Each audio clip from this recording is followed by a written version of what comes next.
Hello, my name's Tim. Welcome to Tim Burbage Reads, and today I'm going to be talking to you about what I'm planning to read in July 2025.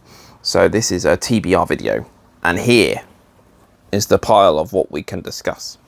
So first things first is I'm planning for my Disney read-along challenge, which I've got another video explaining what that is and what I'm doing. I'm planning to read The Valley of the Moon by Jack London. This is a story of two farmers traveling across California looking for work.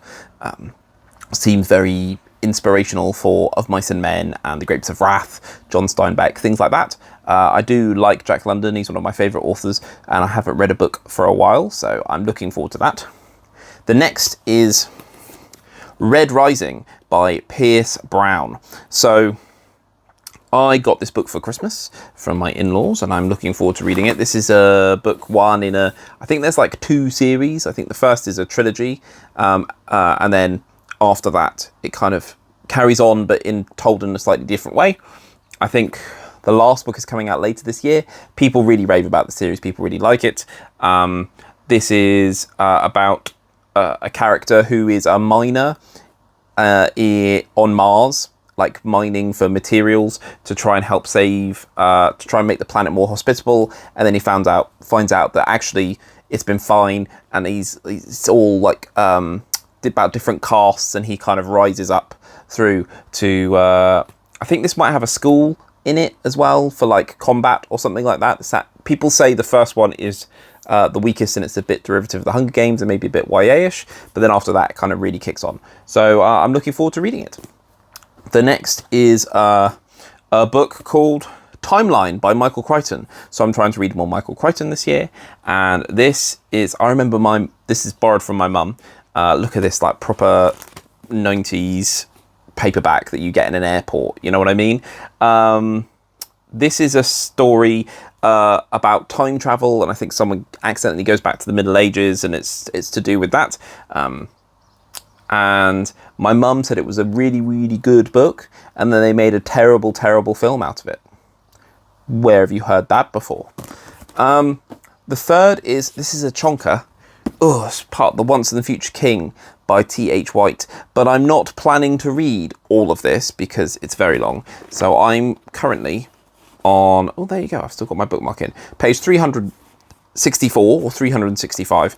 I've just started the Ill-Made Knight, which goes on until page 581. So this is book 3 in the set. There's 5 books in here. This is the Ill-Made Knight being Lancelot in question. And this is the story of Arthur.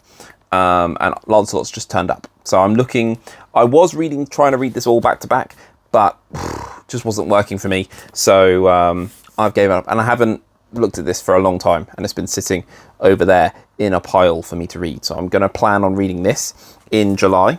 And then I was looking, and I realised I hadn't actually picked a book to read written by a woman. So I looked through my collection, and this thing really jumped out at me because I bought it in foils earlier this year, and I really, really wanted to get to it. So it is Legend of Zelda Ocarina of Time, the Legendary Edition. This is by Akira Himikawa, which I found out is a pseudonym for 2 Japanese women who kind of work together on mangas. So this is a manga, so you read it from right to left. The first chapter is in colour, which is rare for a manga, and then it kind of goes to the usual black and white for the rest of it. This is, I remember when I saw this, I was like, ooh, because I've seen the manga for Legend of Zelda games before, and I've always wanted to read them because I just love the story of the games and playing them. It's so fun. And this, I was worried because I know like they could be 10 volumes, you know, but this is the Legendary Edition. So I had to check. I did have to flick through, and it is the whole game. It ends with the end of the game. So I'm all good on that side. For those of you who don't know, because you're young, the Ocarina of Time came out in I want to say 97, 98 with the Nintendo 64, and it blew everyone's minds, really. It was a story it involves time travel, I've got 2 time travel books. Funny about that. And of a boy learning to defeat evil and saving a princess on the way. So one of my favourite games, one of my favourite stories, and I'm really looking forward to reading this. So I've got Legend of Zelda. I've got The Ill-Made Knight. Ooh. I've got Timeline. I've got Red Rising. And then I've got The Valley of the Moon as well. That's what I'm planning to read in July.